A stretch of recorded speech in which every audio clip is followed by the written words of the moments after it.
एक हलचल भरे शहर में गिल्ली नाम की एक शरारती गिलहरी और परसी नाम का एक चतुर कबूतर रहता था। गिल्ली को मेवे इकट्ठा करना और उन्हें शहर के चारों ओर विभिन्न स्थानों पर छिपाना पसंद था। दूसरी ओर परसी को गिल्ली के छिपे हुए मेवों को ढूंढने और चुराने की आदत थी। एक दिन गिल्ली परसी कबूतर को हमेशा की तरह मात देने के लिए एक शानदार योजना लेकर आई। उसने असली की जगह सरसों से भरे नकली प्लास्टिक नट दफनाने का फैसला किया। गिल्ली ने सोचा कि जब परसी को सोच से परे इस आश्चर्य का पता चलेगा तो उसकी प्रतिक्रिया देखना बहुत फनी होगा। इसलिए गिल्ली ने एक पार्क में सही जगह ढूंढी, एक छोटा सा गड्ढा खोदा और सावधानी से नकली अखरोट को अंदर रख दिया।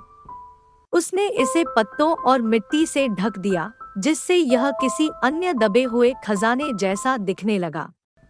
अपनी शरारत से संतुष्ट होकर गिल्ली पास के एक पेड़ के पीछे छिप गई और बेसब्री से परसी कबूतर के आने का इंतजार करने लगी। परसी कबूतर ने ऊपर से गिल्ली की गतिविधि को देख लिया और जांच करने का फैसला किया। उसने सोचा कि गिल्ली जरूर मेवे को गड्ढे में छुपा रही होगी। परसी ने तुरंत झपट्टा मारा, छिपे हुए अखरोट के पास पहुंचा और आंख में चमक लाकर तुरंत अखरोट को अपनी चोंच में उठा लिया।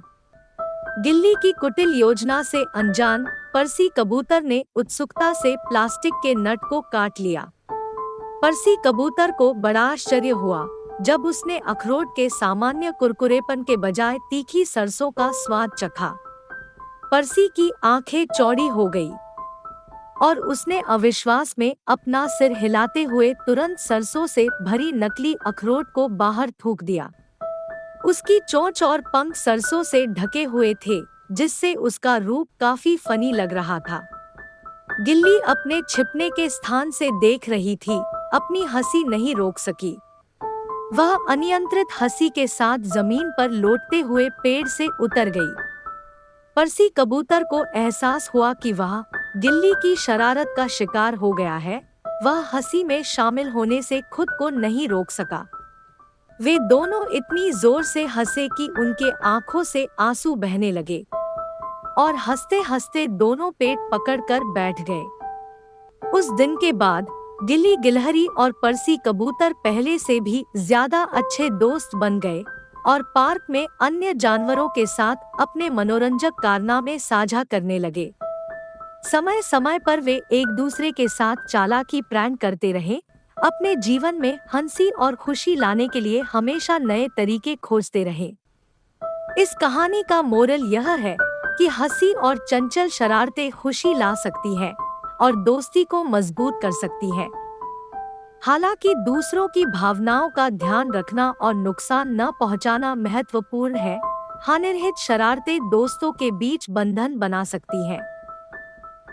हंसी हमारे दिलों को रोशन कर सकती है और स्थायी यादें बना सकती है, जो हमें अपने जीवन में मौज मस्ती और हंसी के क्षणों को संजोने की याद दिलाती है।